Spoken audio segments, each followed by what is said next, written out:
Dub music we have five senses: seeing, smelling, hearing, tasting, and one invisible one. That's the feelings. So the invisible one is a feeling that you feel something that you love, but you cannot see it, you only can hear it. But what you see and you love and can hear is coming from the heart. Then the heart is the drum. And his right name is Marcus Garvey. I don't know what you call him, the Buddha, because his belly is big like the drum. The drum belly, that's the Buddha. It makes invisible love from the heart. For good feelings, the invisible one. This is the brain. Some people say he's dead, but I'm sure he's not dead. He's the base. The brain cells. So people do smoke out their brain cell and blame the king, but the king did warn them that if you smoke too much, you won't have any more brain cells. So this is the base, where the planes land, where the UFOs is coming in and out, invisible UFOs sounds. Boom, boom, tum, tum, tu, tu, tum. And this is boof, boof, boof, boof, to toof. That's the dub.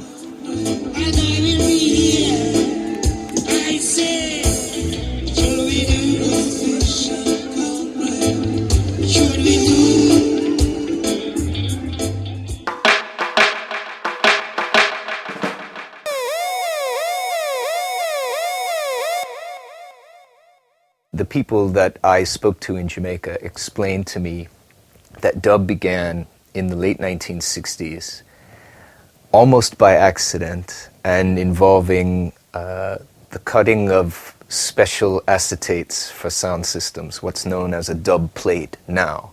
Back then, apparently, they used to call it black wax. The producer, Bunny Lee, explained that the very moment when dub first begins to happen, it was 1968. A dub plate, an acetate cutting session at Treasure Isle Studio for a man called Ruddy Redwood. Ruddy apparently had a very big popular sound system called SRS, the Supreme Ruler of Sound.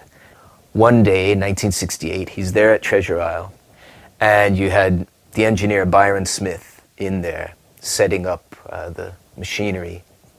Something happened. The track with the vocal on it was down, and all you heard blasting through the speakers was just the raw rhythm.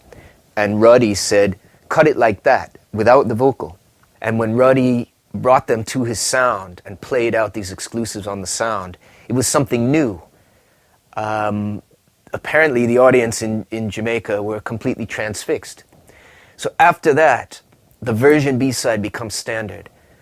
In the beginning, so 67, 68, 69, mostly the version B-side is just a straight instrumental.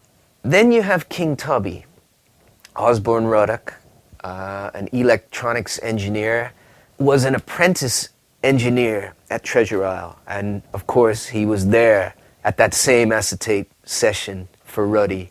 So when they upgraded their obsolete 4-track mixer, he got a hold of it, set up a little mixing area in the back room of his workshop in Waterhouse, and began to mix dubs. So Tubby was a little more creative. He started to add effects, echo and delay and reverb, but always in this dub music, the emphasis goes onto the drum and bass. And this has to do again with the sound systems that are always catering to a dancing public. And King Tubby ends up with this title, the Dub Inventor, because he really was the one that turned it into an art form. But Tubby was never someone that really just worked on his own. He always had a right-hand man who was there in the studio. So in the early days, he had Philip Smart, Prince Philip, who was doing a lot of the mixing. Then you had Prince Jammy, and he explained that Tubby was someone that would give youth who were interested some training in electronics. So Jammy ends up becoming Tubby's right-hand man, and really remains so into the early 80s.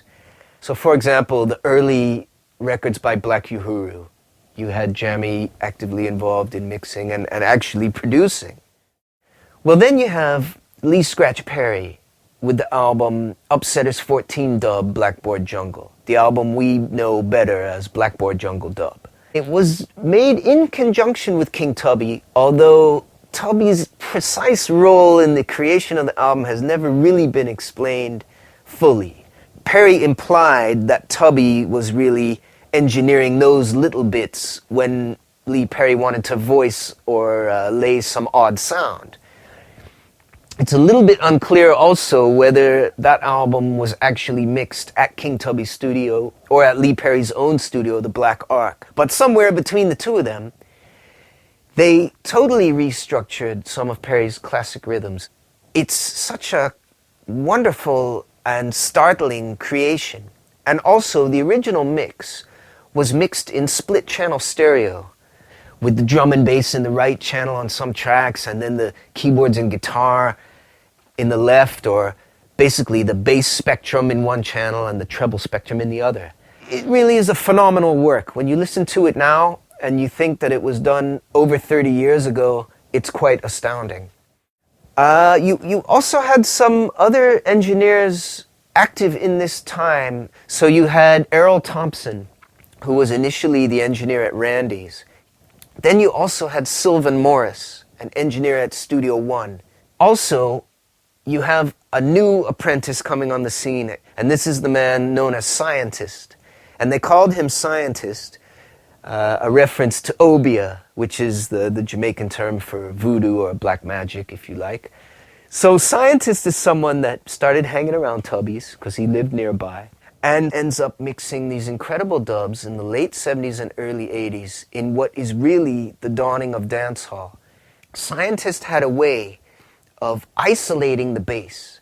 It became like a new innovation in dub.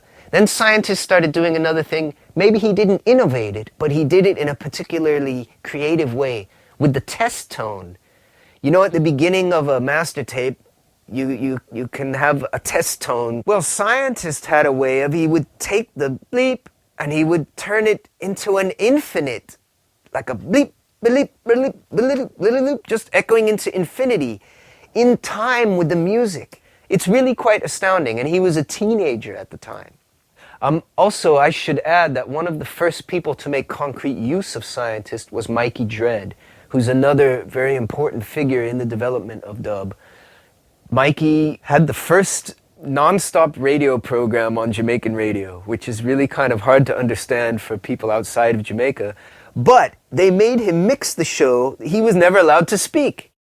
Unfortunately, what happens is, although the early dancehall works by people like Barrington Levy, Michael Prophet, they were very well suited for dub.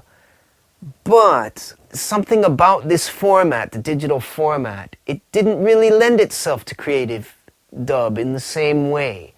And I think this is when you have something begins to gestate in Britain particularly, where there was a craving for dub.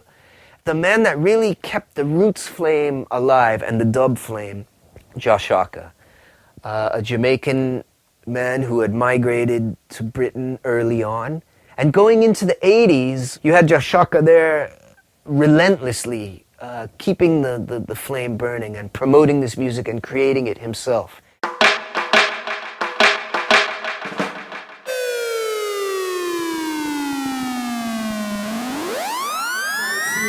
Then when you're coming for the future, scene, yeah.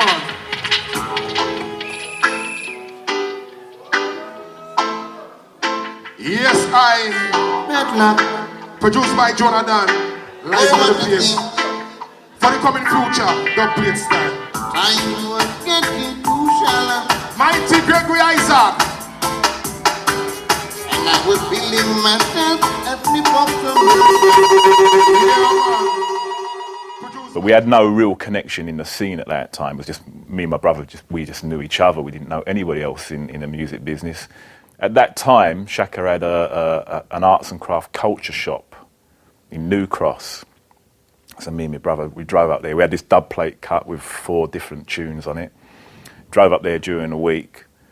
Shaka wasn't in there. One of his box boys was in there, a guy called Asa. And he said, leave us the dub plate, come back Saturday, Shaka will be here. So we come back Saturday, walked in the shop. There's Shaka holding our dub plate and looking at us, looking at 2 white guys, which is an extraordinary thing in that time as well, and saying, "You made this?" He said, "Yeah." He said, "Give me 4 pieces of each tune and come to the next dance. Give us a flyer for the next dance," and all that. So it was like, ah. But it was like Shaka started running tunes, just like the tops first and the mid-range. It's like, okay, that's quite loud, you know what I mean? And then pull up the bass, and it was just like, ah. And I didn't think I could breathe. Trousers going boom, boom, like this. So that was a good experience.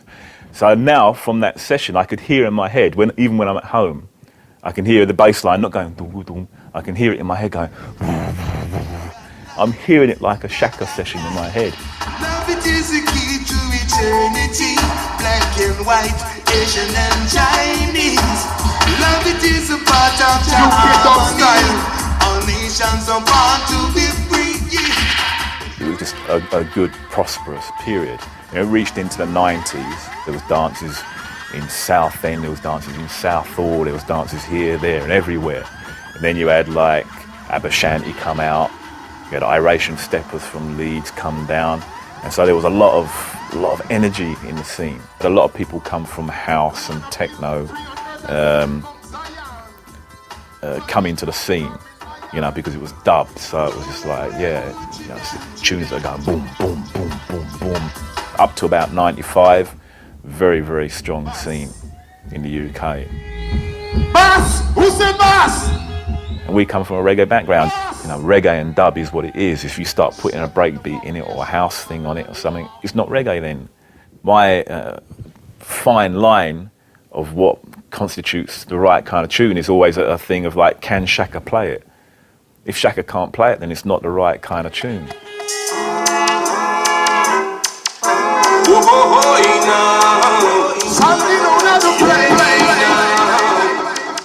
After having been doing it for a long time, especially like the dub steppers business, you know, I wanted to kind of change or evolve.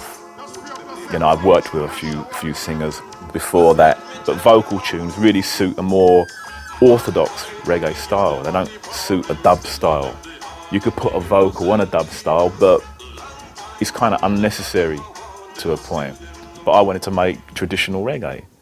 So it was like, okay, I formed my second label, the Backyard Movements label. And I concentrated on that really since them times, since about 96, 97. So we just come to the vibes of roots rock reggae music, just to ease the pressure for a while. Just to ease the pressure for a while. Got my years now of doing roots, one drops and them kind of things. I can do steppers, I can do a dub tune, and it's like, yeah, the vibe is all right. But then last year I released a dub tune at the beginning of the year, and there was a good audience for it. So the scene has some kind of positiveness again, and it kind of went more rootsy again.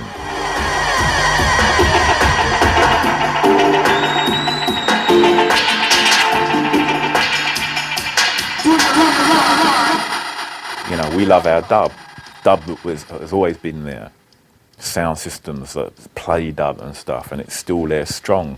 The Jamaican dancehall systems, and it's just like, play this tune quick, you know, like half a minute of the intro and blah, blah, blah. It's like, and done, you know what I mean? It's like, it's not really a dance, but our things are, our dances are dances. We play a full tune, we play a next cut to it. We might play 3-4 cuts of a tune. And people are dancing throughout the whole thing. And that is very significant for our kind of dances. It is a dance. And so dub is primed for that.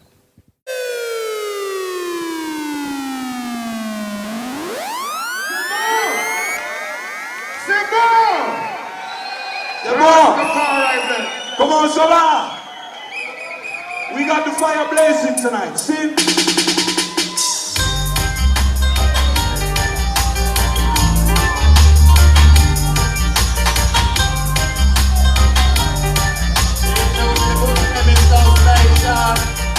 I put put my first record out in 1990, which was Step in Time, which was recorded on Little Porter Studio.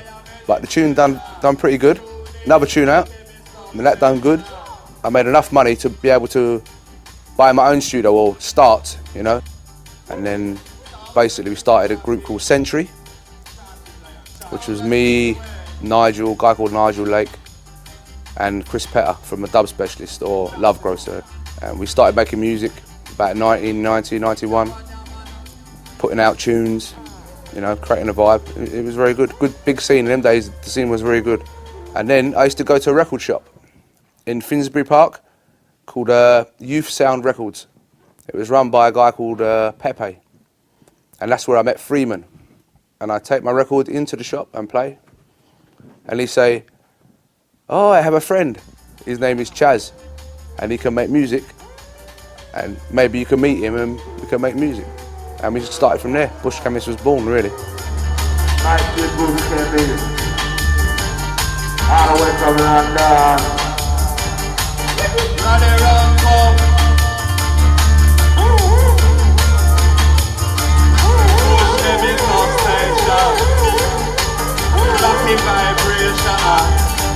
And it's a rocking vibration. Bush Chemist on station. Rastafari. By about 1981-82, the reggae and roots was finished and dancehall came in.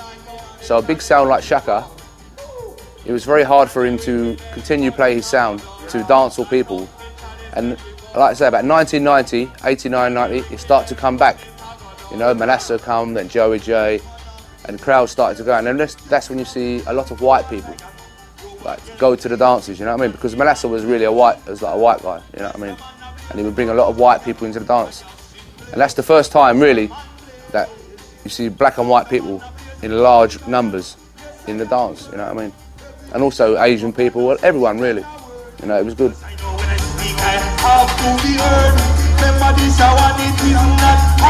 To me, reggae and dub music is the same.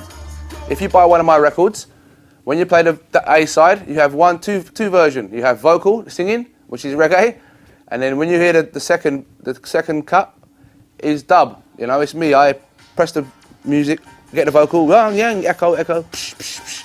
You know, make it different. When I try to mix tune, I try to make like King Tubby's, madness, because I like it. It's good. It's exciting.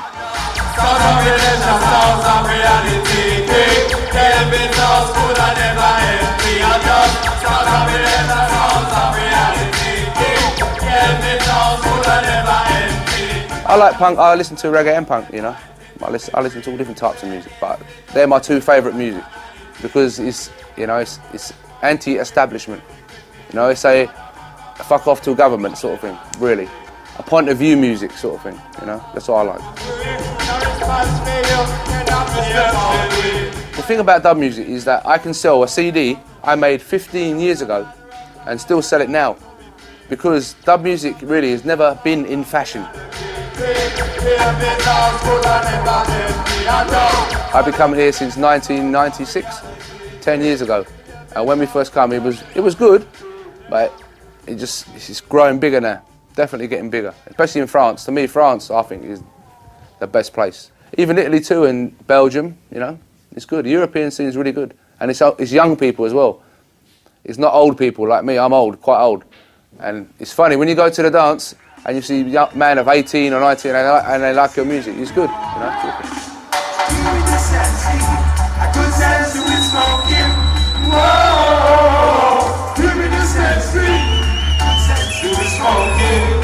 Turn on the mic, y'all.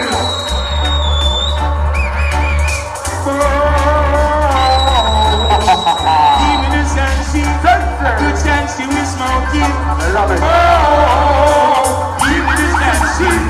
Good chance you will smoke it. Smoke it.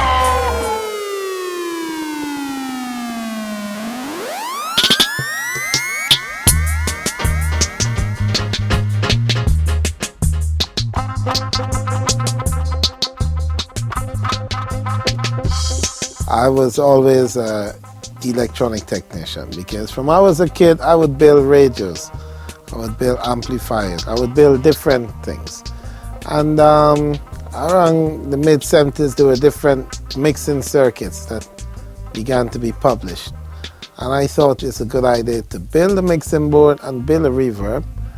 Then I thought, let me get a tape machine to go with it. So I bought a 4-track TIAC machine, which was 3440 series. And I really got drawn into the whole thing.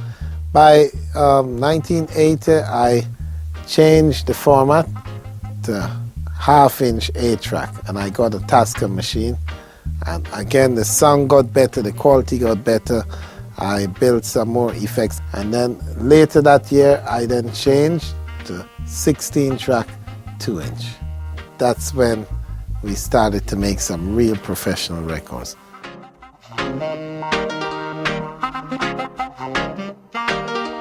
The first artist I produced on Arriva is a guy called Sgt. Pepper.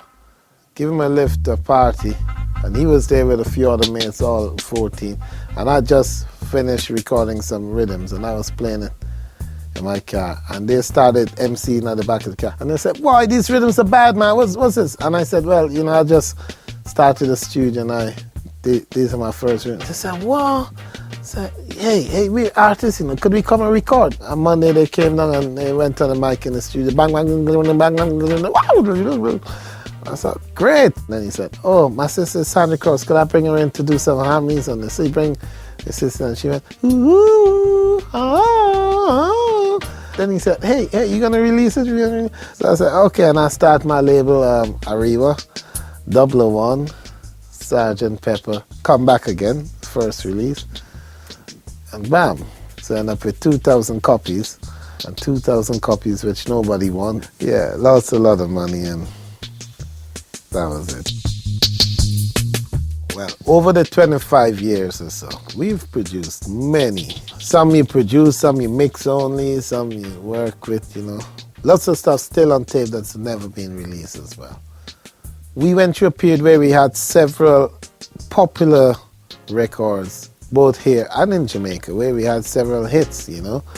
I still make new recordings every year.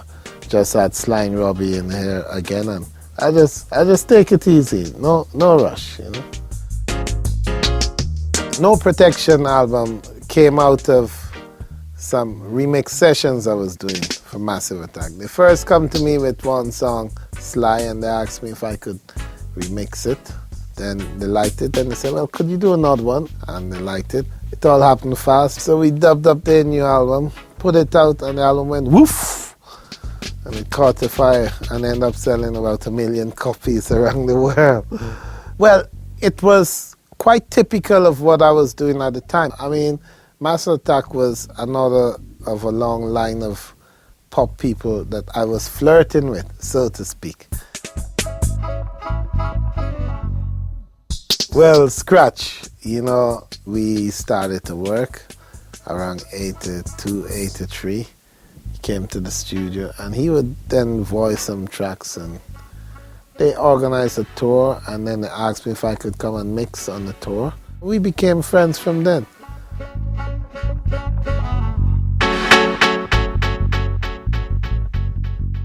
The first time a technician crafted a song in any music is reggae music. King Tubby's. Before, engineers are supposed to be heard on that scene.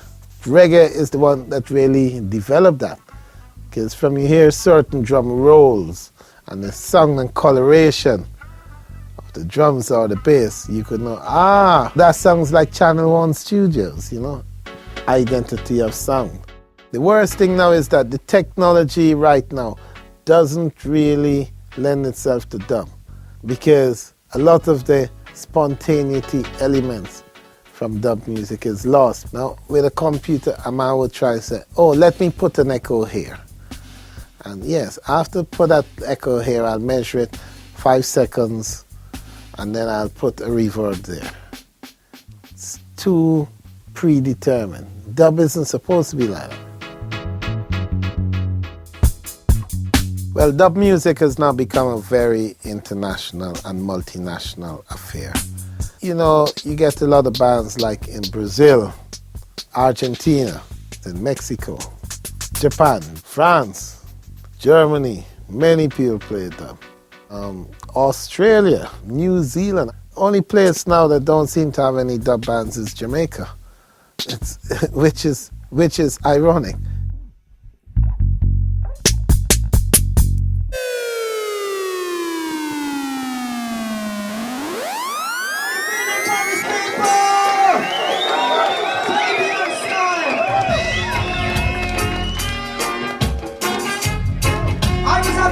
Step up into the house of love. Find the house of love and I shout while day and night is out till you bound it. I got into reggae music in the late 70s and only gradually came to finding the kinds of reggae music that I wanted to play out live to do as a sound system. The ways that we arrived at dub music is because of an attraction amongst people like me, that we went for the reggae music that was always in minor keys, was very militant and very Rasta, and we really loved the dub versions on those singles. But for us, to have the dub version without the vocal side was really, the two went together. So in England, even still, we talk more about the roots scene than the dub scene. And really, when I started recording music was at the same time as we built out our own sound system. So for the traditional English sound system, or for the traditional English root sound system, making music, making rhythm tracks is a big part of having a sound system. Produced by Nick Manassa, song called Danny Red. This one was released from Colombia, worldwide. Paris Massive, love every time, she did. In 1990, with Culture Promotions, Nicky Culture Promotions, used to run a fantastic dub club where I worked with many different root sound, Eastern Share, Manassa, Abashanti, Shaka, virtually everybody. For us, Shaka, Just Shaka was the big role model. I think before I started going to Just Shaka dances, I was probably more in the sort of mainstream of reggae music. I was collecting old 7 inches from Augustus Pablo and Lee Perry, but then Shaka really kind of channeled the energy and said, well, this is really something wild. This was the first scene that was like a roots or a dub family was around the Shaka scene, and we used to, in that time, we played sound clashes with Just Shaka, and since we're friends now.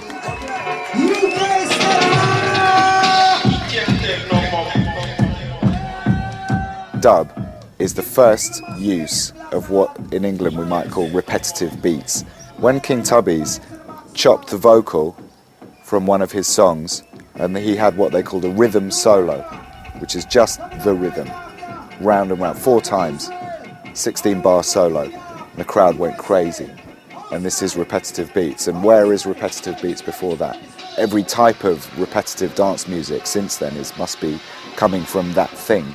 Reggae now, as well, reggae and dub music, is a very big common love amongst people, where in a music scene which is increasingly fractured and separated into this and this, it's a lot of people's second favourite music. It's unifying.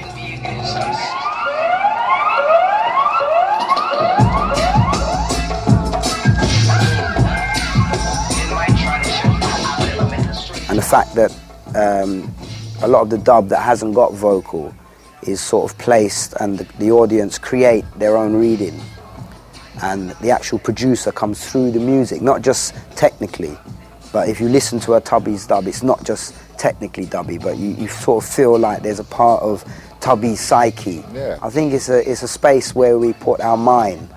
That is what dub essentially is. It's something that can be interpreted by different people, different times, because it puts the power of interpretation back with the audience.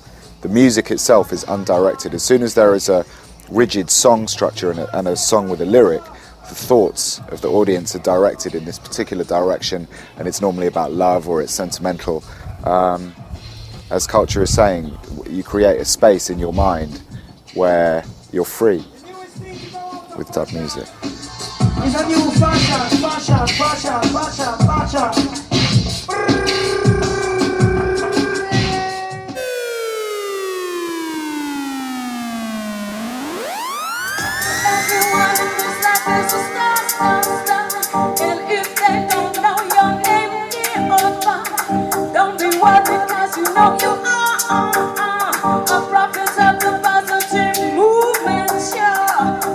Pour moi personnellement, dub je savais pas ce que c'était. Colin qui est code dans le groupe, lui il était dans la cité de Nottingham, dans une école où c'était plupart noir et il faisait des sound systems à midi. Et Neil aussi, DJ Perch, quand il était à l'université, il a décidé de commencer à faire un sound system. Donc le sound system s'appelait Zion Train. Ils ont rencontré Dave, qui est Tench en fait. Ils ont fait un studio. Ils faisaient la musique des autres pour gagner l'argent, pour faire leur musique. Après ça, ils cherchaient une chanteuse et Nikki de Culture Promotions nous a présenté. Ça, c'était le début de Zion Train, comme on le voit maintenant. Are you ready for this?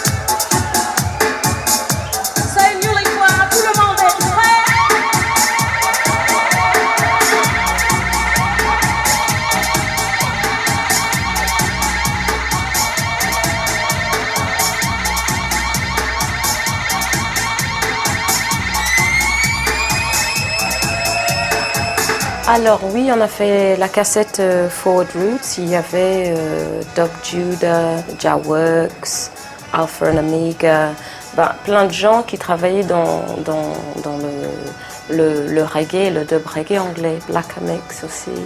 Ça doit être 92, je crois. Après ça, on avait fait Power 2, on avait fait Natural Wonders of the World, Great Sporting Moments. Et aussi sur Universal Egg, on a fait Lead with the Bass. Alors ça, c'était Disciples, Iration. C'était une célébration du dub music à fond qui était très hardcore en Angleterre.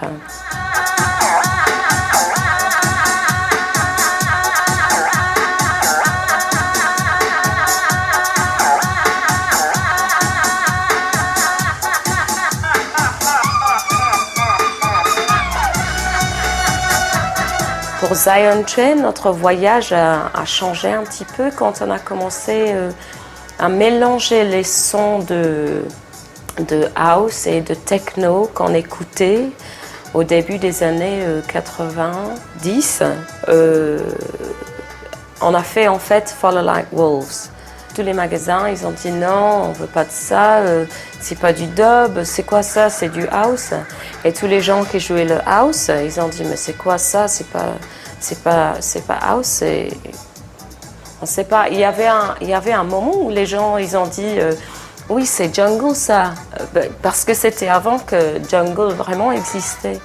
Et petit à petit, les DJ, ils ont commencé à jouer ça. Et vous voyez aujourd'hui le son de Zion Train, ça commence avec le dub et des choses très musicales, avec la trompette et trombone et la voix et tout, et très douce, mélodica.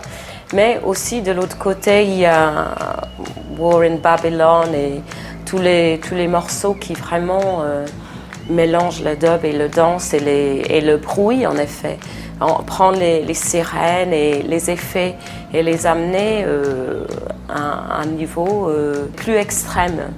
Et ça c'est Zion Train, ça c'est notre travail quoi.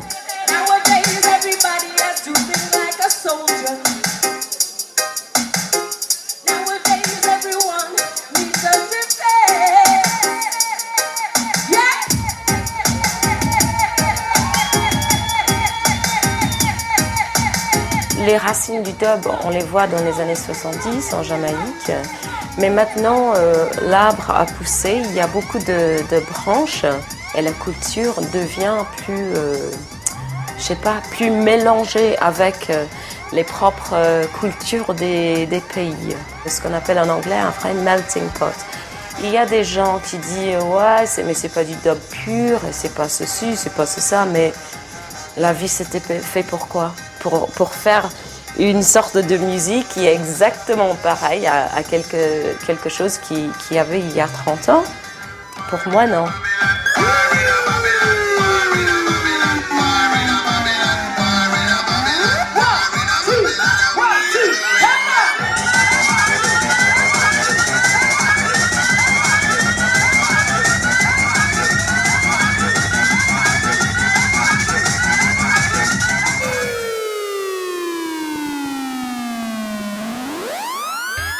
When I was a kid, when I was like 14 or something, 15, I remember hearing the first dub record I ever heard was King Tubby Meets the Upsetter at the grassroots of dub. And I got involved basically, I was very lucky. The town where I lived, a Jamaican gentleman ran a soul club and eventually it became a reggae club. And in the afternoons I was DJing, playing pop music, a bit of reggae and a bit of funk. I met a calypso bass player called Clinton Jack. I then hired Fish Clark, who was the great drummer, and I got Clifton Bigger Morrison and Crucial Tony, and I ran my first session. And that's how I started. It was purely as like a fan who decided to make a record for fun. My first thing, how I actually got involved in the record business, was my friend's club lost lots of money. He had to close the club and look for work. And he said to me, look, let's start buying and selling records. And we drive all around England selling the small labels. It wasn't worth their while leaving. And within a year we started our first label called Carib Gems. And basically as a young person I was selecting all the music. And it was during this period that I met Prince Farai. We'd gone in the studio in London, we voiced some tracks. We recorded a song called Foggy Road and another song called The Message. That became an album called Message from the King. And we had all these rhythms left over. So he said to me, take the rhythms, I'm trying to put them out, but they sounded boring. I said, can I do some overdubs? He said, do what you want with them. So I took the rhythms in the studio, I overdubbed loads of strange percussion, kind of whoop, whoop, like these boards, whoop, whoop noises, bottles, little bits of congas. And in the space of 2 days, we overdubbed these tracks that added noises and called that Cry Tough Dub Encounter Chapter 1. And that was the first release I then ended up putting out with Dub from Creation on my second label, which was called Hit Run. And after that, during the same period, I made another record where I had Tony Henry. He has a band called Misty and Roots, and that was his first ever time in the studio. We did an album called Starship Africa. And then I eventually put that out on a label called 4D Rhythms, which I only released the one album. And that was the forerunner to On You Sound in 1980. With On You, I never tried to sign anybody. I never tried to have artists. I was making basically experimental studio-based projects. So lots of people who recorded, they all had their main interest, and the things they did with me was second interest. But all the great producers had their own sound, so I tried using techniques in England not to sound like Jamaica. I deliberately did not want to sound like I'd come from Channel 1 or something, or Studio 1, and was a bit adventurous, trying to go in areas that other people hadn't gone into. I'm not a musician. There are musician producers, and the way I work is completely different. But on the original recordings, I would be coming up with B-lines, I would be coming up with a concept for the project, and I would be actively recording it and mixing it. Dub to me is a technique. If you still listen to the Jamaican tunes, I still prefer to call it version. You've got a great version of the rhythm.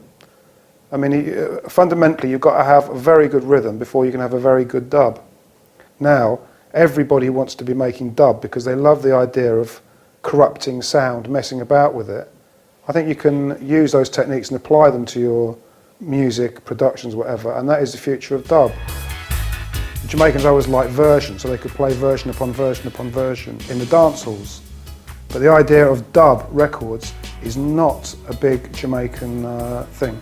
And definitely a market was created here by the record companies and by the sound system operators for dubs differently to the demand for the domestic market in Jamaica. And during the 80s, I think that people like Neil Fraser, Shaka and myself were the most active purveyors of dub on the planet for a period. Jamaican music's the best to me because it's got more space, more tonality than anything else. And if you listen now to pop music from all around the world, or R&B, everything, they've all There's a huge debt to Jamaican music. You know, Britney Spears has got bass lines that sound like they come from Kingston.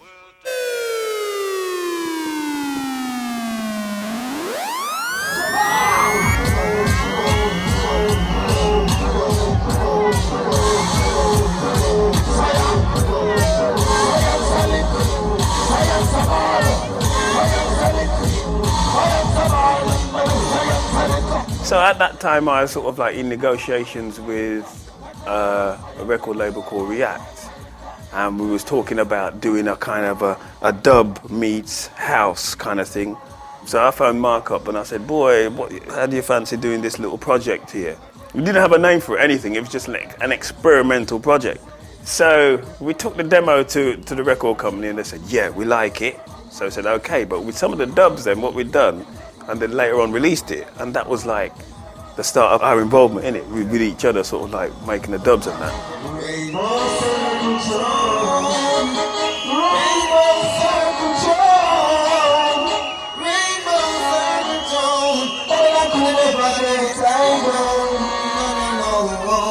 Was it the mid-80s when, even when Shaka had no music to play? Yeah. You know what I mean? Because like Jamaica wasn't producing it anymore. So at that point in time, there was a little void in that kind of style, because enough people loved that style, but boy, when you got to a dance, man, it was just the pure ragga thing. And there was a bad period in the middle 80s. Anything just got made and it was rubbish. But Shaka still carried on playing dub music. So people were laughing at us because we used to go to Shaka and they were listening to the new style coming in. Yeah. But the new style didn't mean nothing, didn't make no sense to us. No vibes, no nothing. So people, we walk up the street, nice and proud. Yo, see him there, Shaka! Yo, Shaka! They might laugh because we are into the dub scene still. And then into the 90s, obviously, we started, Abashanti started, and all them other sounds, you know, playing now. We have got the last laugh. Dub music has carried on the underground scene for a long, strong period, and it always will. Rastafari, you know, that's right, king of king. Lords of Lord, the conquering land, the tribe of Judah, the life. When you're producing music, you're looking for certain little elements that used to make your hair stand up on end when you hear certain tunes.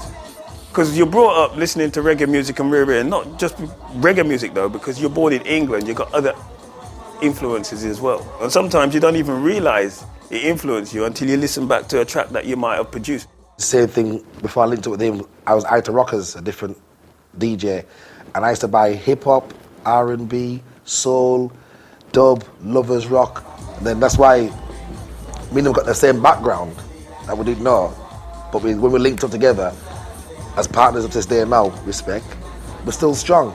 That's why our Irish music, like you're asking me now, the inspiration, our inspiration comes from all the elements, but it's the bottom line is that it's dub. That's why when we feel that vibe on the mixing desk, we want to give it a mix that's a King Tubby style mix, that is actually playing with the stuff, you know? He's there, busy, doing, you can just feel the vibe doing it. You can have the best music in the world, the best computer, the best studio in the world, but if you haven't got the vibe to make the music, it's going to be dead. And from us playing sound system, we get inspiration from people like you. People outside there in the dances, we get that vibe. So once we know we can feel the vibe from the people out there, they make us go longer and longer and longer. The UK has got its style, and then the European have got a style, but it's branched off the UK because that's the only way you get the real dub from. So really, truly, we're really proud. England must be proud because England has actually made this thing work. That people are foreign is making music good.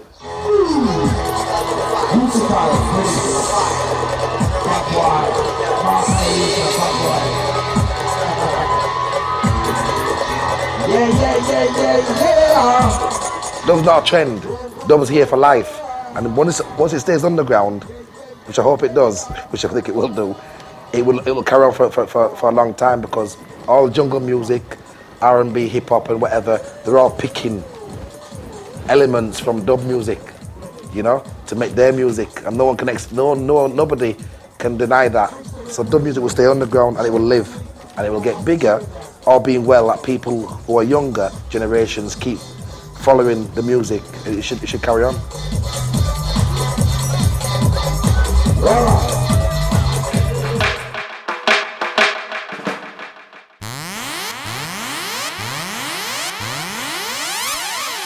Nothing is new under the sun. The blood still a spill, and them war still a run.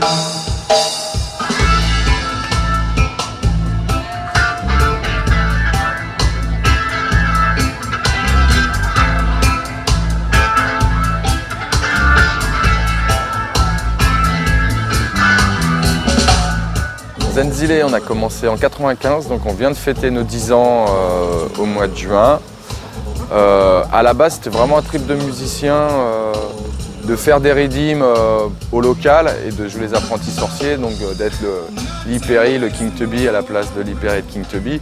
En fait, d'avoir ce pouvoir de construction-déconstruction sur sa propre musique. On a appelé ça dub parce qu'on était tous dedans. Pour nous, c'est aussi quand même le côté obscur du reggae, le dub. Je pense que le but avoué, pour tout un chacun, même dans le groupe, c'est de s'affirmer en tant que Zenzile, d'avoir notre son. Et voilà, moi je raccourcis la chose en disant que pour moi on est un groupe de rock, on a toujours été un groupe de rock, avec des penchants dub. On est dub quand même pour l'approche un peu rythmique, basse batterie, pour cette combinaison de redeem comme ils appellent, quoi, l'essentiel, avec ce côté aussi lancinant qui fait qu'il n'y a pas beaucoup de thèmes forcément. Tu peux laisser dérouler un redeem et c'est ça qui fait que tu rentres dans la trance et dans la répétition. Et après, c'est l'espace et c'est les effets. Par exemple, beaucoup de musiciens mettent des effets sur leur partie et qu'on a un ingénieur du son qui est part entière du groupe et qui peut retravailler notre son. Le dub, c'est aussi la musique d'ingénieur du son. C'est la première musique où c'est l'ingénieur du son qui est son propre producteur, qui est générateur de musique. Il utilise une musique préexistante pour en refaire quelque chose. Donc ça, c'est quand même un principe hyper intéressant. Et on l'utilise en studio. Après, pour le live, moi je pense que Zenzile, on est avant tout un groupe de rock, voilà, pas classique.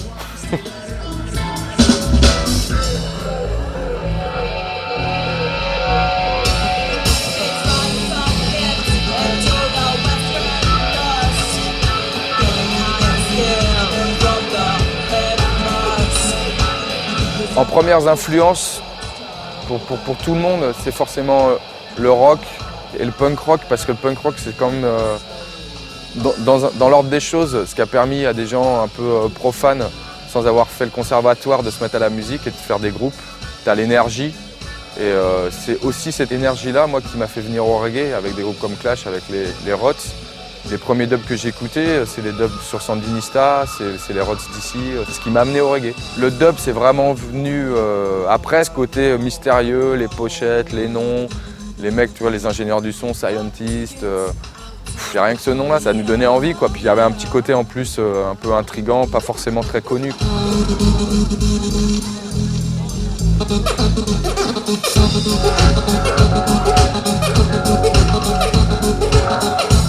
La plupart des gens qui forment cette scène en France viennent du rock, de l'alterno, enfin pratiquement partout, sauf franchement du reggae roots. Il y en a certains un peu, quoi.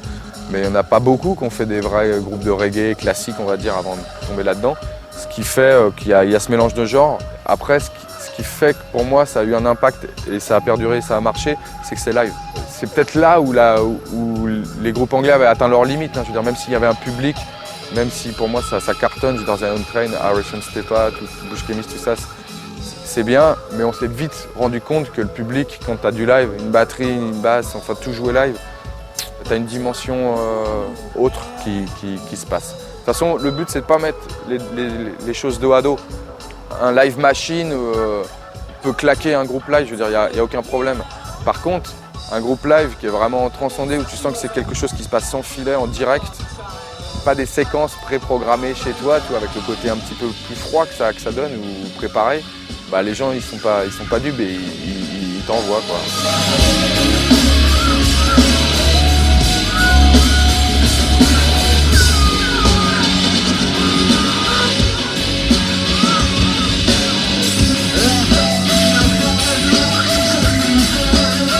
Moi, ma conviction profonde, c'est que, outre les étiquettes, de toute façon, si les gens s'enferment à croire qu'ils peuvent faire du dub avec des codes préétablis, ils vont tuer le dub.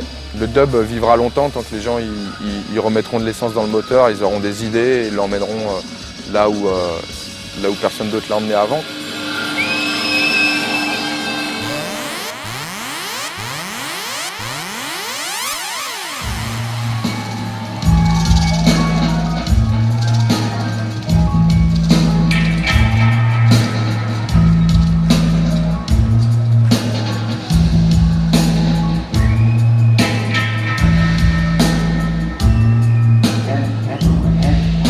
La formation actuelle, elle est de 97 en fait. Platine, basse, guitare, clavier, batterie.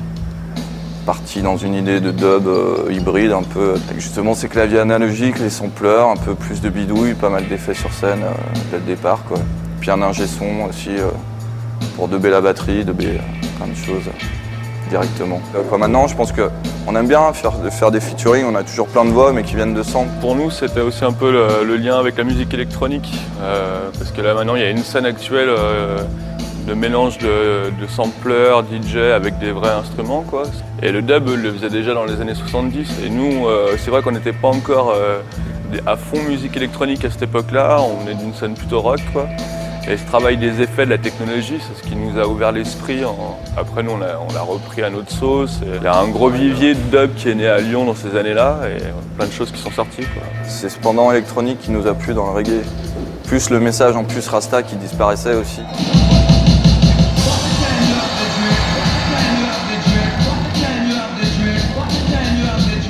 Nous, au sein des groupes de dub en France particulièrement, je pense qu'on est celui qui a le plus métissé des styles un peu tiraillés. À cette époque-là, on avait quand même un son un peu dur, un peu trance. Il y a plein de gens qui sont venus de ce mouvement-là, aussi bien des gens du reggae.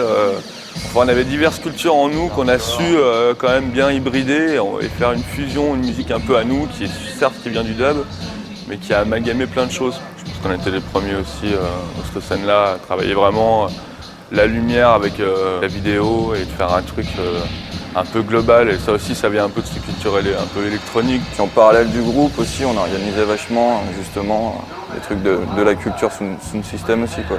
Il y avait toujours des platines et toujours ça partait du reggae pour finir sur des BPM un peu plus élevés, quoi.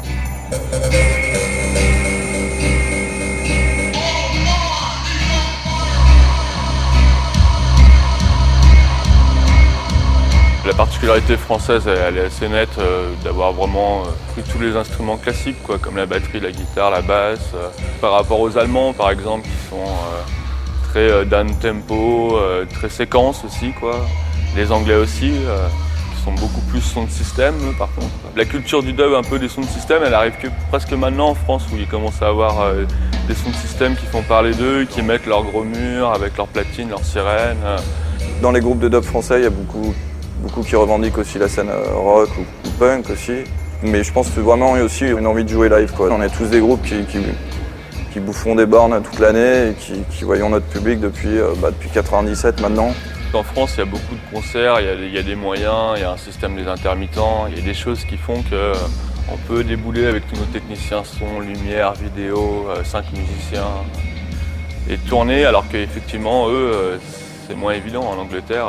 On a joué hier à Londres pour la première fois, on était hyper contents d'arriver à ce berceau du dub et d'arriver avec notre musique. C'est pas évident et ça s'est très bien passé.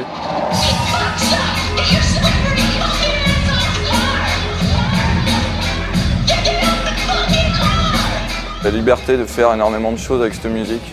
Moi, c'est ce qui me plaît là-dedans, et puis la force aussi que ça dégage. On le voit d'ailleurs, comme chaque groupe peut s'impliquer au sein de cette musique, quoi, dans cette musique en tous les cas, et créer, avoir sa propre personnalité, avoir son propre langage aussi. Ouais, je crois que c'est l'ouverture pour le dub finalement. Par rapport au reggae, c'est eux qui ont moins un discours extrémiste, religieux, et ils ont permis à plein de gens comme nous et partout sur la planète de s'approprier ce truc-là. Ça a toujours été un mélange de sons, ils mettaient des sons de l'espace, des trucs extraterrestres, des films de kung-fu, toute leur culture, ils pouvaient la balancer disparate dans le dub, et c'est ce qu'on a fait nous aussi. Après, il y a une histoire du dub aussi plus traditionnelle, avec des gens qui le perpétuent depuis tout le temps, et nous, depuis plutôt dans certains extrêmes, quoi, certains mélanges hybrides.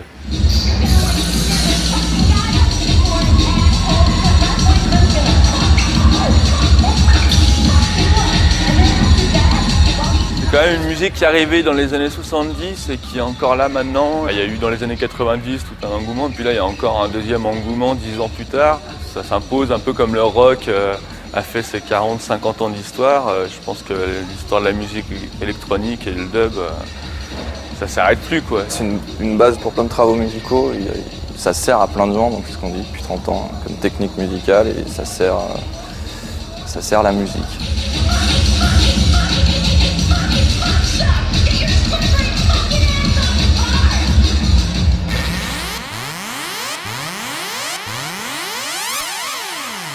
Le dub, c'est un vaste champ d'exploration sonore, sans limite. Pour moi, c'est le synonyme de liberté musicalement. Même si, soyons un peu puristes, il faut garder peut-être un beat. Voilà, il y a un beat rythmique qui doit se rapprocher un petit peu des sources. Mais autrement, c'est la liberté, l'espace son. Pour moi, c'est parti d'un coup de cœur. Enfin, j'écoutais du dub dans les années 80 avec tous les groupes jamaïcains. Et bon, à l'occasion d'un reportage où je suis allé faire un peu le tour de France des groupes de dub français, j'ai rencontré des gens qui faisaient une musique nouvelle, originale, des gens très bien en plus humainement. Je pense que ce qui caractérise la scène dub française, c'est d'abord sa réinterprétation live d'une musique qui est née en studio. Des groupes comme Zenzile, Ezekiel, Hightone rejouent sur scène et refont du dub sur scène, alors qu'a priori donc ça venait du studio, et ça je trouve que c'est une démarche très intéressante, ne serait-ce que scéniquement. Et puis je trouve qu'il y a, comment dire, c'est un peu une famille comme il y avait le rock indépendant dans les années 80. On sent qu'il y a une énergie, qu'il y a une envie. Ouais, c'est un peu côté génération spontanée. Si nous, Télérama, journal culturel, il est normal aussi qu'on s'intéresse à une musique comme le dub. Donc on fait à la fois notre devoir de journaliste, et puis en même temps, c'est vrai que c'est animé par une passion de travailler avec un lieu, de travailler avec des artistes. Et puis si ça peut aider cette scène à se développer encore plus, et qu'il y ait de plus en plus de gens qui écoutent du dub et qui l'apprécient, ben, ça sera réussi, quoi. Maintenant, est-ce que cette scène a un avenir ? Moi, je le souhaite, je le pense aussi. Je pense que des tas de groupes de dub vont aller vers d'autres musiques, vers d'autres sons, s'imprégner de tous les sons de la sono mondiale, d'autres s'imprégner du rock, d'autres s'imprégner des musiques électroniques, et chacun va se forger sa propre personnalité.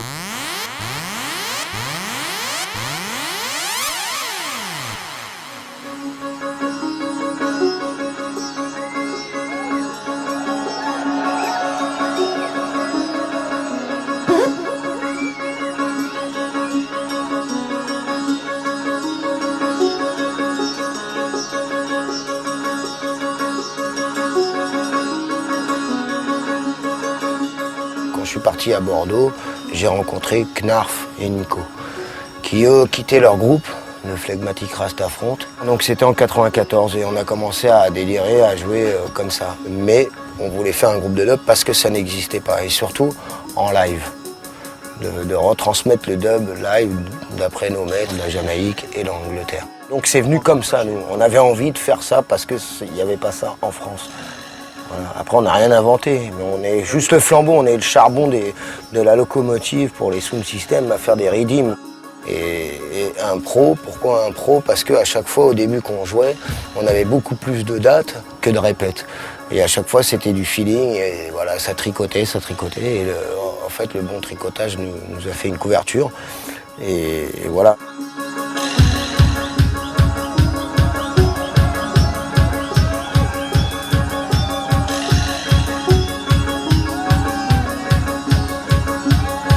À l'époque, je me rappelle qu'on avait fait notre premier 45 tours chez Jatubiz, mixé par Chris Lane à Londres et tout. Et tous ces gens-là étaient très peu connus au niveau de la France.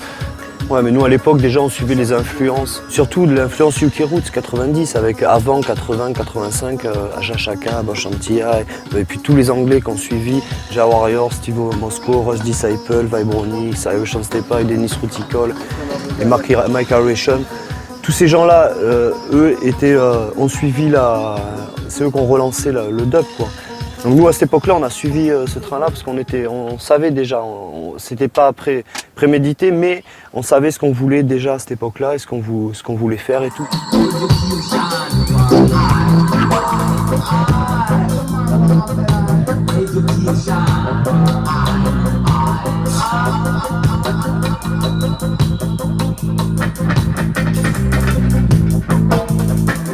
Il n'y a pas d'opportunisme dans le dub, ça c'est sûr.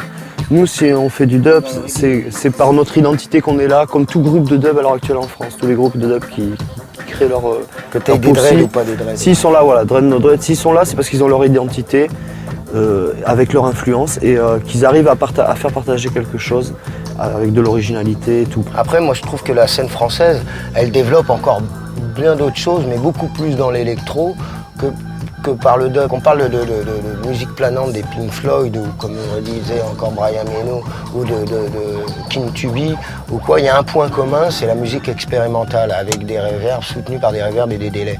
En Angleterre, c'est les plus grands mitigeurs de la musique, que ce soit à travers la pop, à travers plein de styles différents, même le trip-hop, voilà, c'est le rap, c'est l'instrumental du rap, tu vois, et il y a des effets, il y a des reverbs, il y a les mêmes délires, les mêmes concepts. Parce qu'il y a un travail de dub, il y a un travail de remix. Après, il y a d'autres divergences qui font aller vers la techno, l'électro, ou même le stepa dans les sound systems. Des fois, on va dire, ouais, putain, ça attire techno. Mais c'est pas parce qu'il y a bam bam bam que c'est techno. Le bam bam bam, ça vient de l'Afrique, des tambours. Le tempo, c'est comme ça. Que ce soit le rap ou n'importe quelle musique. Et le rock progressif n'est pas du dub. Voilà. Il faut aussi resituer les choses. Ouais, faut pas tout mélanger, c'est sûr. Moi, je suis d'accord aussi à Emmanuel, comme il dit. C'est pas parce qu'il y a un coup de reverb. Même Céline Dion, dans Sertour, il y a des reverbs.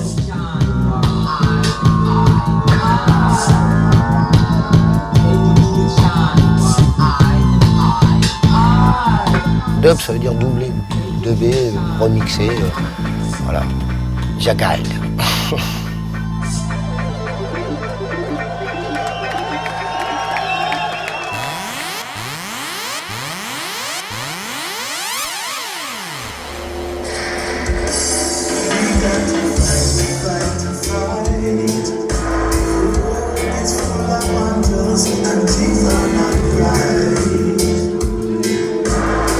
On écoutait, moi personnellement, beaucoup de rock'n'roll et de punk, mais aussi des choses beaucoup plus planantes qui tiraient vers soit du Pink Floyd, du Tangerine Dream, des choses comme ça. Et puis, bien sûr, tout ce qu'on a pu entendre en provenance d'Angleterre, notamment toutes les choses signées au New Sound, Adrian Sherwood, qui nous ont marqué. Moi personnellement, je pense que je m'en remettrai jamais. À peu près à la même époque, dans les années 90, il y a eu un son complètement différent qui arrivait aussi d'Angleterre, le courant Zion Train, Alpha Omega, le label Dubhead avec qui on a pu travailler plus tard. Ça, c'est toutes les choses qui ont pu me marquer moi personnellement, avant même qu'il se passe quoi que ce soit en France finalement. Donc je pense que c'est cette somme de choses-là qui nous a poussé à faire du dub finalement avec nos petites mains à Saint-Étienne en France, en se disant oui, c'est possible de faire ça aussi.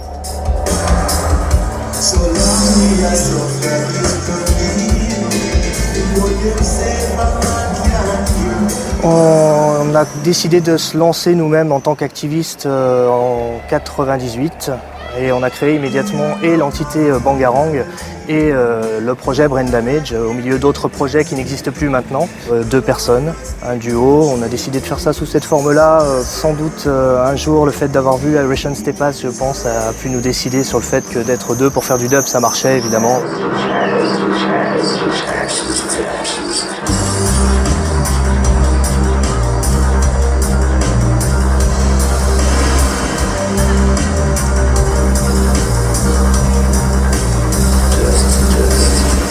On a bâti cet album de manière symétrique, esthétiquement, au niveau de la forme en particulier, on a bien déliré là-dessus, depuis le titre Ashes to Ashes, Dub to Dub, le fait qu'il y ait 5 morceaux chantés et les 5 versions dub déclinées, le fait qu'on fasse appel à 2 personnes diamétralement opposées, que sont Leroy Green, donc dans un registre, une sensibilité beaucoup plus londonienne, jamaïcaine, roots, alors que Black Sea Fishy, lui, est d'origine plutôt new-yorkaise, écossaise, et évolue dans des sphères beaucoup plus, entre guillemets, poète, intello. Ça réunit aussi bien les deux côtés de notre musique, qui sont effectivement soit des choses très très roots, d'origine jamaïcaine, soit des choses beaucoup plus barrées, voire carrément indus. J'aime beaucoup tout ce qui est spoken word ou dub poetry, effectivement, des gens comme Prince Farai, El Kaji ou Onuara, bon, qui ont marqué le style. Moi, ça m'intéresse, ce côté-là des choses. C'est vrai que l'idée de dub parlé, moi j'appellerais ça comme ça, je pense qu'on va essayer de faire un truc justement qui peut-être pas trop été fait encore en France, de développer un petit peu ce côté spoken word. Donc ce côté-là des choses nous intéresse, je pense qu'on n'est pas prêt de le lâcher. Il y a de grandes chances pour que ces sonorités-là se retrouvent un petit peu dans la suite du programme pour nous.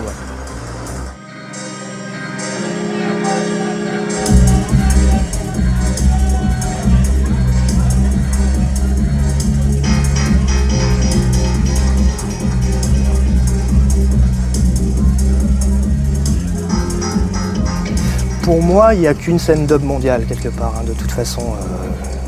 Ce qui m'intéresse d'ailleurs dans cette musique-là, c'est qu'elle est née effectivement en Jamaïque, mais que depuis sa naissance, il s'est passé plein de trucs, il y a eu plein de mutations. Chaque fois qu'il y avait un déplacement géographique, il y avait une mutation au niveau du style. Pour moi, c'est ce qui rend vivant ce style-là. Donc scène française, scène jamaïcaine, scène londonienne, scène anglaise, scène berlinoise.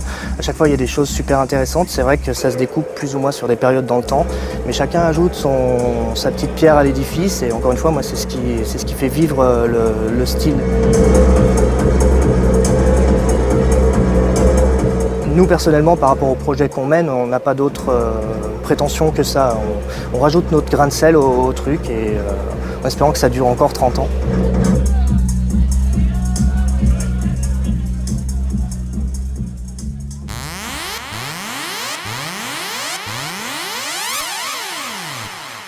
Au départ, l'origine du label, c'est nos soirées Dub Action qu'on a commencé en 95.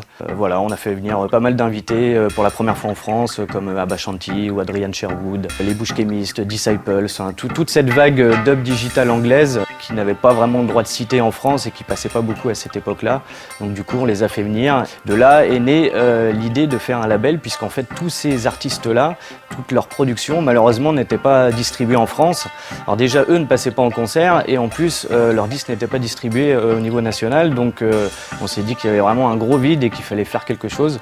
Donc en tant que fan de base et passionné d'abord de dub, on a commencé nous à passer nos disques en tant que collectionneurs pour ensuite professionnaliser la chose et sortir en fait ce qui nous plaisait, quoi, les artistes qu'on avait fait passer à nos soirées. Donc on peut dire que la première date officielle de la naissance d'Hammer Bass, c'est avril 97 pour la sortie du premier maxi de Woodsman.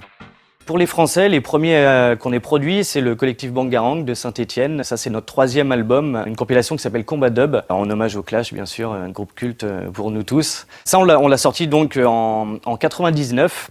C'est un peu les premiers artistes français qu'on ait fait avec Dubweiser. Mais après, les préférés, c'est vrai qu'il y a des choses dont on est assez fiers, c'est d'avoir fait découvrir Brain Damage au grand public, d'avoir fait découvrir Manasseh, qui est un artiste vraiment culte dans la scène dub roots en Angleterre. Donc on a sorti 2 albums de Manasseh en exclusivité mondiale sur Hammer Bass, donc on s'occupe de son export aussi. Et ouais, Manasseh, on est assez fiers d'avoir fait découvrir pas mal de groupes français à la fois dans nos soirées, puisqu'on a fait passer tout ce qui est High-Tone, Improvisators Dub, Junior Connie, Dubweiser, Brain Damage, les Jeans, tout ça avant qu'il y ait une véritable scène française. Et puis on a fait pas mal d'anglais parce qu'on a vraiment le cul entre deux chaises, quoi. À la fois la scène internationale et anglaise qu'on affectionne particulièrement au niveau des sons de système, et à la fois la scène française avec toute cette explosion de la fin des années 90, quoi. Et ce qui fait la grosse différence entre les artistes français et les artistes anglais, c'est qu'effectivement, les Anglais et les autres Européens sont assez axés sur le sound system, alors qu'en France, la spécificité de la scène française, réellement, c'est qu'il y a du live, qu'il y a un aspect live un peu plus rock'n'roll qu'il n'y a pas forcément dans les productions très digitalisées des artistes anglais. C'est ce qui excite aussi pas mal de gens dans le monde et qui commencent à connaître un peu plus nos productions, à la fois Hammer Bass, mais aussi d'autres artistes français, parce qu'ils écument vraiment les salles depuis de nombreuses années maintenant et qu'il y a un réel engouement pour cet aspect live du dub. C'est pour ça que le dub, ça répond vraiment à plusieurs attentes. À la fois le côté sound system, on va danser toute la nuit et on se prend des grosses basses dans la face, et à la fois le côté un peu plus créatif, avec pas mal de vidéos aussi, où on se démarque pas mal aussi par rapport aux autres artistes, c'est qu'on a une réelle scène de mix vidéo et de musique en France, avec des groupes comme Ezekiel notamment. Tout ça fait qu'il y a une espèce d'effervescence artistique qui renouvelle un peu le genre et qui est assez spécifique à la France, c'est vrai.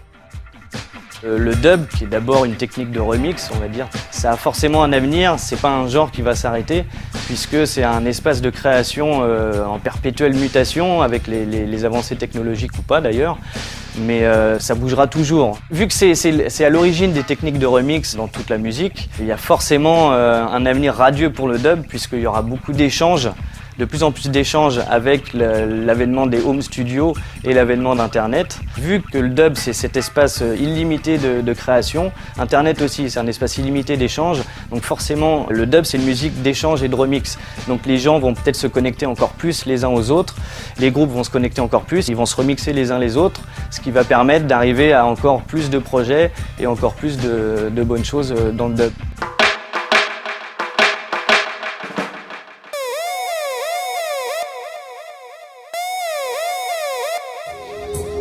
Sister Rashida, under the Cultural Warriors vibe, Geneva. This is Merlin from UK, doing it anyhow and anywhere possible in your life. L'histoire de Cultural Warriors Sound System a commencé, on va dire, grâce à RDK Hi-Fi, Mark Lyrics, qui est une sound de Brixton. Il s'est arrêté à Genève. Et il a fait une soirée là-bas avec ses colonnes et Dub Soldia et un autre brethren qui s'appelle Aikwa. Ils ont été choqués en voyant ça et c'est à partir de là que Aikwa s'est mis à prendre les dimensions des caissons basses et à construire une sound. Et assez rapidement par la suite, moi qui allais souvent en Angleterre ou vice-versa, on a ramené un préampli, ramené un ampli et tout. Donc en 98, on a dit on fait un crew, une unité, ça s'appelle Cultural Warrior, chacun à son poste et ça n'a pas bougé depuis. Notre influence de base, c'est le reggae music. J'adore Studio One, King Tubby's, je vais dire la musique jamaïcaine des années 70. Maintenant, en Angleterre, ils jouent du dub moderne, qui forcément apporte quelque chose en plus, à mon avis, dans une dancehall que les vieux dubs. Et c'est peut-être ça notre influence.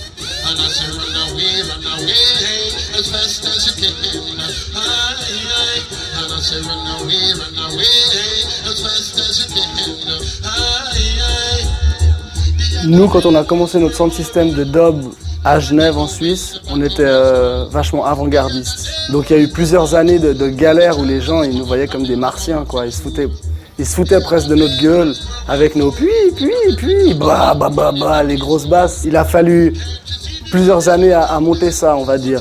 Nous, je crois pas que notre idée de base, c'était de développer le dub dans toute la Suisse. C'était juste, tout le crew, on habitait dans un squat.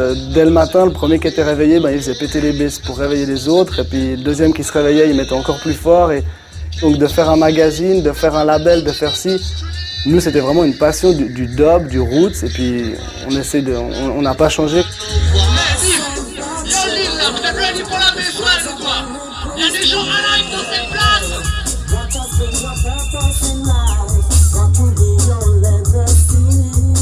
Le début d'une sound system, c'est déjà d'avoir une sono et de pouvoir la déplacer et de jouer de la musique. Et après ça, l'idéal, c'est d'avoir des morceaux exclusifs. Donc l'idée de monter un petit studio, c'est devenu une continuation. C'est une marque identitaire d'un certain côté. Parce qu'un sound, il essaie de développer un son au travers des sélections. Puis après, au bout d'un moment, son son, c'est vraiment ce qu'il conçoit lui-même après. au degré supérieur. Toutes les sound systems que je connais, mine de rien, c'est tous des gens qui sont, on va dire, à leur compte, qui sont indépendants. Donc la meilleure façon de se faire connaître un peu internationalement, c'est d'avoir un label pour que d'un coup, dès que tu sors un disque, tu sais qu'en Italie, en France et en Allemagne, tu as peut-être des gens qui ont acheté ton disque. Donc du coup, ils vont connaître ton nom, ils vont aller visiter ton site web et ainsi de suite, et ça va te faire connaître.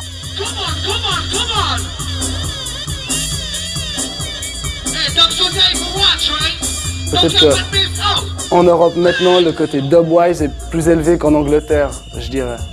Non? Ouais, il y a même. Et puis on voit quelques rééditions, des choses comme ça qui sortent et qui marchent en Europe. Il y a des nouveaux labels, mais avec d'autres valeurs et puis une autre réalité socioculturelle. Je dirais le côté orthodox roots, digital comme il y avait en Angleterre, maintenant il explose. En France, il y a du nouveau dub, du dub comme ci, du dub comme ça. Il y a, sous l'appellation dub, il y a beaucoup de choses qui commencent à se faire. Après, à chacun de choisir ce qu'il aime ou pas, quoi. Ce que promote le dub sound system, comme nous on le voit, c'est pas l'alcool, l'abus de drogue et la rave. C'est quelque chose qui doit être un peu spirituel. Le fait d'écouter du dub, ça te permet de méditer à certains trucs. Quand tu as entendu la version chantée, après tu as la version dub. Tu dois être capable, ou tu dois avoir envie pendant l'instrumental de dire « Ah tiens, le chanteur il disait ça avant, c'est vrai ». Ça te permet une certaine réflexion.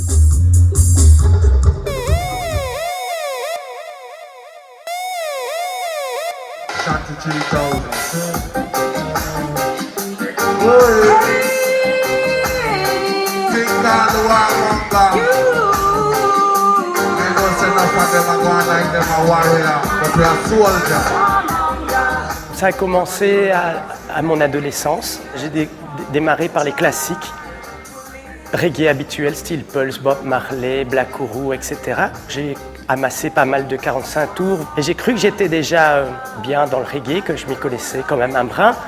Et en 1995, j'ai été à Londres et j'ai assisté à une soirée. Et en fait, c'était une soirée de Jah Shaka.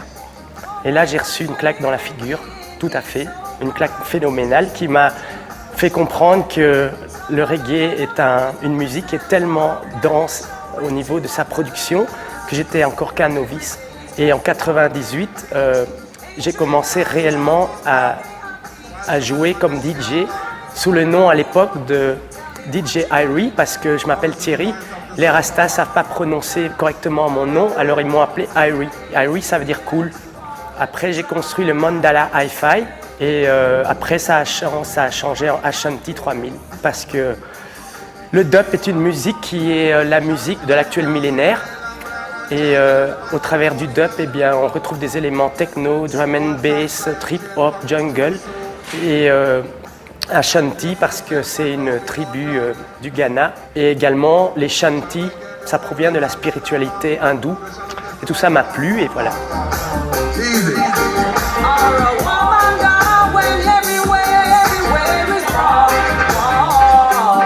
En Belgique, eh bien, à l'époque, quand j'ai commencé, il n'y avait rien. Il y avait quelques DJ, comme Peter, qui est un des gérants du magasin Harlequin Musique, qui est également à l'origine de l'émergence de cette scène dub en Belgique, parce que dans les années 80 jusqu'à mi des années 90, il a fait quand même tourner pas mal de sound system, de groupes, il était agent booking. Et actuellement, de plus en plus de collectifs de DJ ont vu le jour et ça se propage partout en fait. Et le dub a toujours évolué et la scène anglaise, donc le UK Stepper, s'est répandue partout en Europe.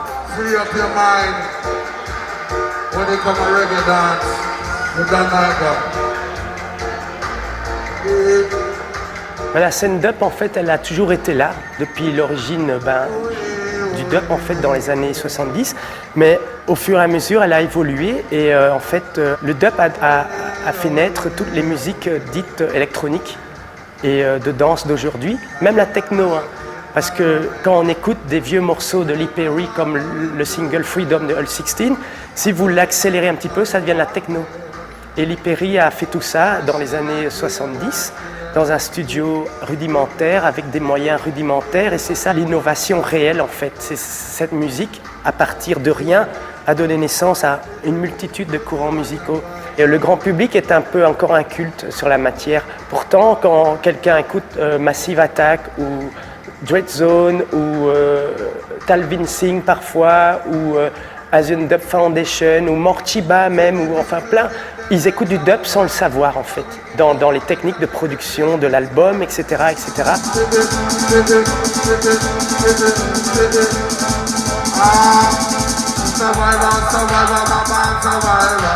C'est ça qui est aussi tout à fait incroyable, c'est que c'est une musique qui est partie de l'underground, qui reste actuellement encore underground. Généralement les soirées, il y a de la promotion également, mais c'est surtout du bouche à oreille, et puis ça attire quand même un nombre considérable de personnes, de public. Et c'est ça qui est génial, et lorsque je me rends dans les soirées dub de Londres, c'est incroyable de voir la richesse de nationalités. On rencontre des amateurs purs et durs de reggae, des rastas, des touristes, des gens de la classe bourgeoise, de tous les contextes sociaux. Et c'est incroyable, tout le monde est là pour qu'une et unique chose, quoi. Voilà, pour moi c'est une spiritualité.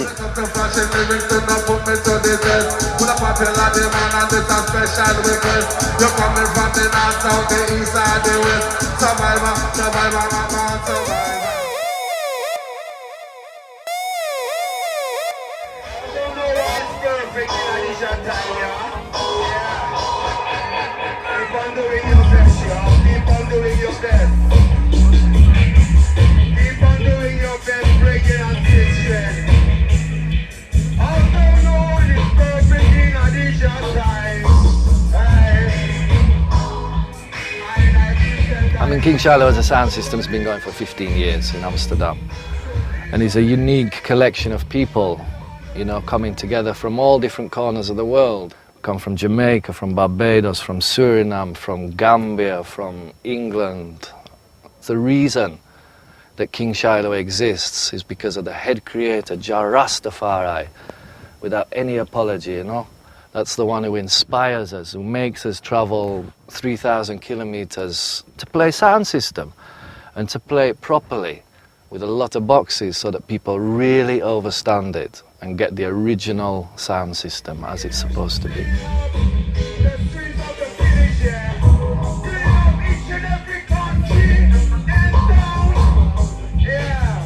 Reggae is inside of us. Do you know what I mean? We just need a reaction or something to happen in our lives to make us realize that, right? For me personally, when I was about 15 or 16, I come from the north of England, from Bradford, where there's a lot of black people, right? So I found myself when I was younger going to check this thing out, this thing, sound system, you know? It was intriguing for me. I thought, wow, what is it? You know, people come in, mostly black people, come in with big trucks full of boxes, speaker boxes, and setting them up and boom, making a big noise with them, right? And from the first time I saw a big sound system play, that was it. I was sold on reggae.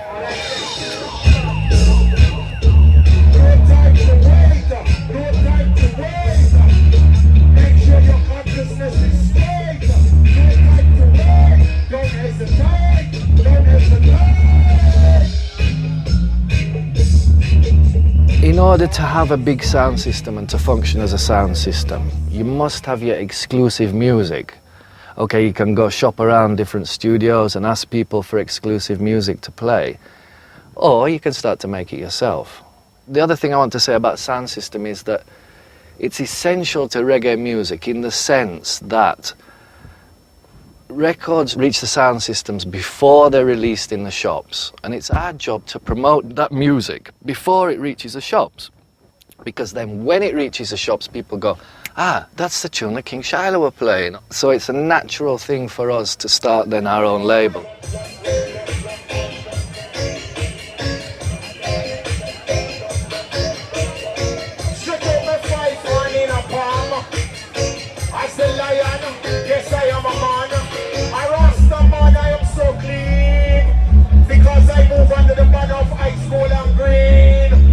Holland has always been a place where bands coming from Jamaica or America or England have always passed through. It's a centre where everybody wants to come to do their smoking, to do their everything. Sound systems, there's always been sound systems, but to a certain level, and it's only really since 12, 13 years since King Shiloh started up, that the whole scene started to grow. And it's actually competing with live bands in Holland. You know, who gets the most people, Burning Spear or a big sound system? It's got to that stage now, which is very good.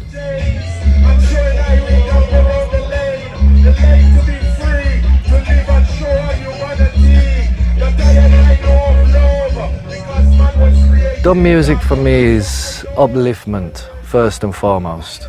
It's a vibration that passes through one, that uplifts one, that makes one come into connection with Jah, Rastafari. And that's the reason that we do it for.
Stories, roots and culture stories.